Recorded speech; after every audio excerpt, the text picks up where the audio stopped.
Vou gravar aqui. Deixa eu só abrir aquele PDF que eu estava mostrando para vocês. Olha só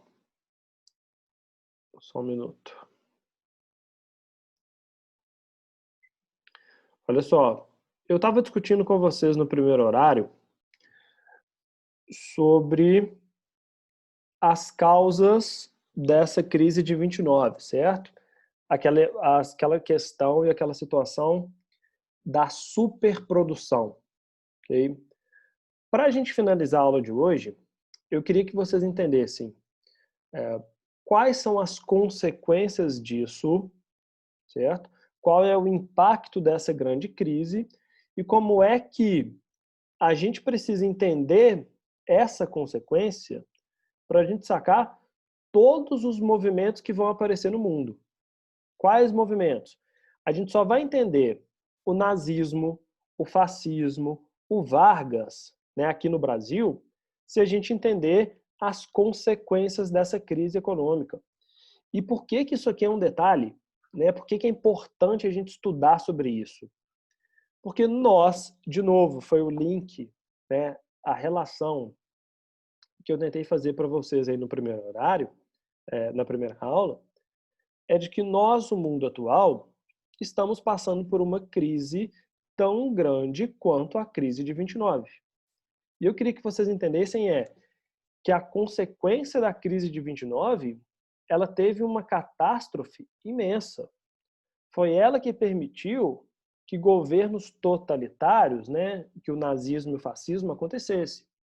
Foi uma das causas, né, uma das consequências da crise de 29, a Segunda Guerra Mundial, ou seja, o mundo ele fica tão desesperado para tentar resolver esses problemas, e a Grande Depressão, é, o problema o problema econômico, a falta de emprego, a falta de dinheiro, a falta de consumo, de compra e de venda é tão desesperadora que as pessoas elas começaram a aceitar qualquer tipo de governo, a aceitar qualquer medida para solucionar isso. Ou seja, a crise de 29 tem como consequência, né, o extremismo das pessoas, as pessoas ficarem muito mais radicais e muito mais desesperadas. Então já fica aqui o alerta, óbvio, que eu como professor de história não posso prever o futuro. Acho que o futuro é algo aí que ninguém imagina o que pode acontecer, tanto para o bem quanto para o mal. O que a história ensina para a gente é que no momento em que o mundo passou por uma crise tão grande, né, que foi a crise de 29, causada por essa superprodução, o efeito dela foi devastador. Então a gente precisa estar muito alerta, né? A gente precisa estar muito claro isso para a gente tomar cuidado com os passos que a gente dá a partir de agora. Por quê? Porque se a gente seguir o mesmo caminho, as mesmas medidas, as mesmas coisas que foram feitas lá atrás, né, isso resultou em guerra, em morte, em genocídio, em extermínio, em ditaduras aparecendo pelo mundo inteiro. Isso não é algo que a gente quer para a nossa vida atual, sacou? Então a gente precisa sempre ter muito claro e a gente precisa ter sempre esse alerta dessas causas e consequências.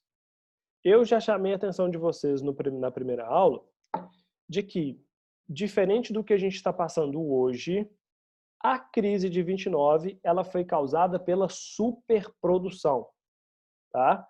E o que isso significa? Que o mundo produz coisas demais, eletrônico, eletrodoméstico, automóvel, roupa, petróleo, ferramenta, máquina, alimento, e a produção é tão grande, mas ela é tão grande que não tem gente para comprar, tem pouca gente comprando, ok? E muito produto sendo feito. Na hora que essa conta não fecha, gera a crise nas empresas, certo? A empresa produziu o dobro e não vendeu nada, prejuízo. a empresa fale. Aí que é o problema. Nós estamos nessa fase, na fase do desemprego, certo? Qual é a jogada? Qual é a situação? Quanto mais as empresas fecham, mais as pessoas ficam desempregadas. Vocês estão lembrando da bola de neve que isso causa? Vocês se recordam disso? Pergunta. Pessoas sem emprego continuam comprando produto, continuam gastando dinheiro com coisa supérflua, gastando dinheiro com tudo que elas veem para comprar? Ou elas diminuem? Diminui? Diminui. Por quê, Matheus? Porque o cara está desempregado. Correto? O cara que está desempregado, ele chega no supermercado e fala o seguinte: nossa, eu estou sem trabalhar tem 3 meses. Tem 3 meses que eu não recebo salário. Bacana, vi esse pote de Nutella aqui, ó. Tô doido para comprar uma Nutella de R$ 45, um potinho. Nossa, preciso muito comprar isso. O cara compra uma Nutella? Não. Concorda? Você vai comprar o quê? É macarrão de R$ 1, não é? Você vai comprar só o que for o básico, só o que você precisa para viver. Por quê? Porque você está sem emprego, você está sem renda, você está sem trabalho. Sacou? Aí, de repente, na hora que um cara desse, na hora que é uma família, que as pessoas estão desempregadas, param de comprar o carro, param de comprar a Nutella, para de... eu vou cancelar a assinatura da minha academia. Por quê? Porque eu estou pagando academia, pago lá o pacote anual, 1 ano de academia e vai 3 vezes no mês. Sacou? Não vou ficar pagando trem desse. Né? Se eu precisar fazer uma atividade física, sai na rua correndo descalço. Certo? Cancelar minha academia. Opa! Eu estava comprando, ia na farmácia e comprava creme. Como é que chama esses negócios que tá rolando hoje, galera? Ai, o meu Instagram é só isso, cara. Eu entro no Instagram, aparece lá, coisa de skincare, tá ligado? Essas paradinhas. Pô, deixa eu só ver se eu tô gravando essa aula. Tá, tô. Volta aqui. Meu Instagram é só skincare. Aí, velho, a galera que tá desempregada, ela chega na farmácia e ela não vai comprar um creme. Mateusão, o creme, velho, custa R$ 98 para você usar uma vez, para você fazer uma aplicação para limpar os seus poros que estão sujos de fuligem e poeira industrial e pá. O cara tá sem emprego. Sabe o que ele faz? Eu compro nada, eu compro um comprimido. Sacou? E aí, olha só, é tanto desemprego, é tanta gente sem trabalhar, é tanta gente sem salário, que a farmácia fecha, que a academia fecha, que o mercadinho fecha. Sacou? Qual é o problema disso? Que quando essas empresas também falem, na hora que o mercadinho, farmácia e academia falem, mais gente ficou desempregada. Mais gente ficando desempregada aumenta ainda mais a lista das pessoas que não compram. Aí o que mais que falha? Falha a padaria. Por que a padaria quebra? Porque agora ninguém mais vai comprar pão 3 vezes no dia, sacou? O cara só vai comprar um pão para a família inteira de manhã cedo. Certo? Aí a família tem 4 pessoas, compra um pão de sal e reparte em 4, porque tá todo mundo desesperado, sacou? De tamanho as demissões. E aí, a padaria fechando, mais gente desempregada. Olha só, a bola de neve do caos. Olha como é que isso tudo fica negativo e deixa as pessoas desesperadas, porque não tem mais emprego nenhum, não tem mais dinheiro nenhum, tá tudo quebrando, tá tudo falindo, né? O que nós estamos vivendo é a entrada dessa fase, ou seja, Nós estamos com cada vez mais empresas fechando, as empresas, as indústrias, as fábricas, o comércio não está aguentando se manter. Por quê? Porque ninguém compra, sacou? Quer ver, ó? Aí tem um negócio famoso, cara, eu não sei se ainda existe. Aquela... Quem é que gostava muito de lá, cara? Acho que é Monique. Aquela lojinha de R$ 1, ainda rola isso daí aí? Ainda tem esse lugar? Tem. Tem demais. Lá vende tudo que você pensar. Tudo. E aí, qual que é o detalhe, galera? Eu não faço ideia de como é que eles estão, né? Como é que é.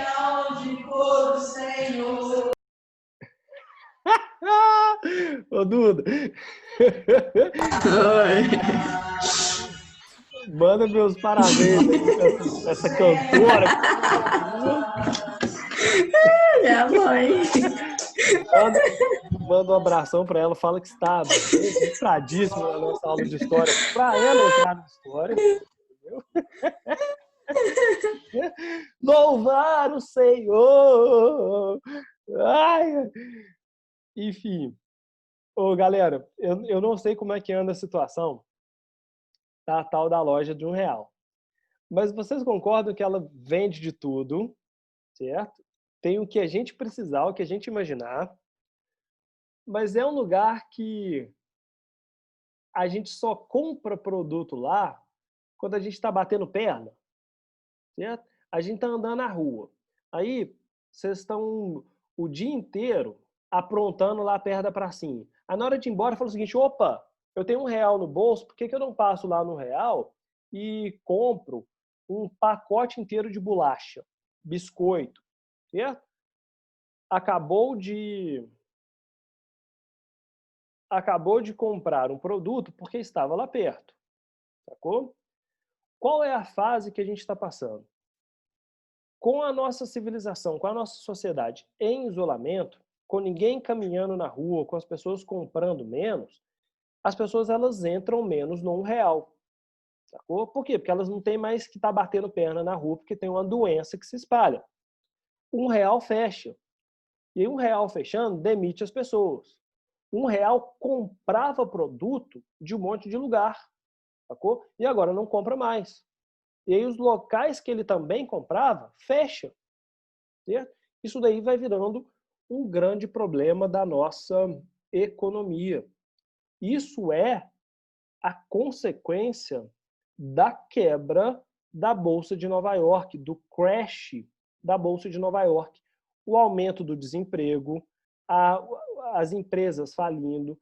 Teve empresário que chegava a suicidar de tanta dívida, sacou? De tanta crise que a pessoa tinha, certo? E aí, qual foi a estratégia para tentar solucionar essa questão? Que é outro ponto que está sendo debatido com as nossas questões atuais, certo? Como é que os Estados Unidos se propuseram a solucionar isso? Aquele liberalismo, deixa eu voltar aqui em cima, ó. Esse liberalismo econômico, que é o quê? As empresas não terem controle, as empresas não terem freio, ninguém coordenar, ninguém determinar como é que a economia vai funcionar, era o que estava gerando essa crise. Empresa quebrando, demissão, mais demissão, menos gente para comprar, menos gente para comprar, mais demissão e assim vai. O que que os Estados Unidos resolveram fazer? Resolveram começar a controlar essa economia. Como? O governo, o presidente vai ser responsável por gerar emprego, né? Ou seja, as pessoas vão trabalhar para o governo. Para quê? Porque o governo pagando, o Estado pagando o salário dessas pessoas, essas pessoas vão poder voltar a comprar. Essas pessoas comprando, ela faz a padaria voltar, o mercadinho voltar, a loja de R$ 1 voltar, o colégio voltar. Esses serviços voltando trazem mais emprego, que vão gerar mais consumo. E por aí vai, certo? A estratégia, deixa eu colocar aqui embaixo, ó. A estratégia Olha só para vocês. Vou colocar aqui, ó.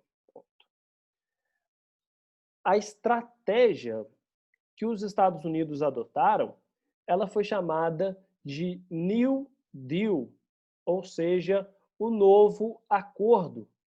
E que novo acordo é esse?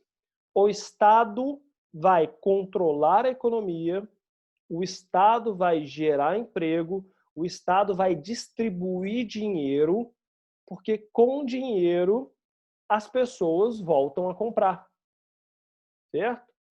E essa é a lógica, porque isso é um debate que a gente está passando hoje. Eu não sei se vocês viram. Peraí que deu um problema na minha internet. Eu não sei se vocês viram, se vocês têm acompanhado, né? Mas o Brasil atual, para tentar diminuir o problema dessa crise, ele está pagando um auxílio para algumas pessoas, certo? Um auxílio de 600 reais. E o que está sendo debatido? O governante tem argumentado que não pode mais pagar esse dinheiro. Se pagar esse dinheiro, o país vai quebrar, certo? Se continuar pagando, dando dinheiro de graça para as pessoas, né, pagando esse benefício, o país vai quebrar e o país vai ficar sem dinheiro, ok?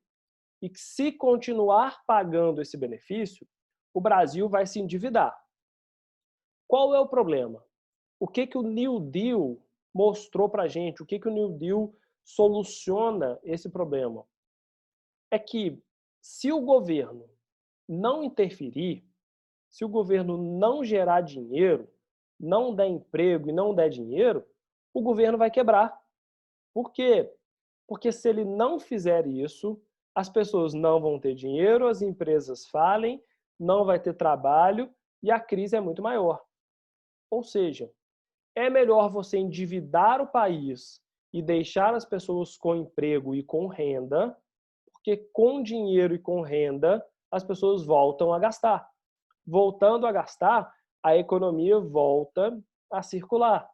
Depois que essa economia ganhar força, depois de alguns anos, aquela dívida é paga. Se a gente não pagar o benefício, se a gente não entregar o auxílio, a economia vai entrar em declínio e aí, quebrando a economia, quebra o país inteiro. Ou seja, às vezes é melhor endividar por um certo período, passar por uma certa crise para solucionar isso depois, para as pessoas voltarem a ter dinheiro e colocar a economia em funcionamento, certo?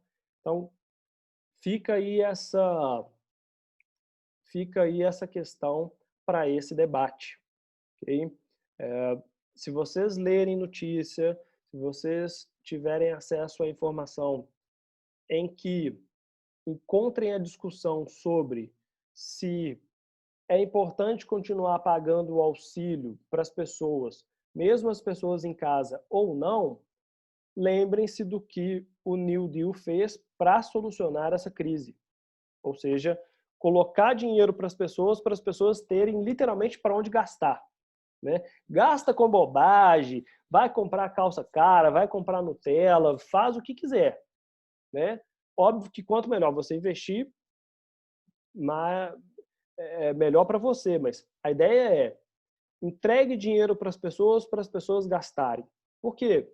Porque a economia só volta a girar se as pessoas consumirem. Sacou?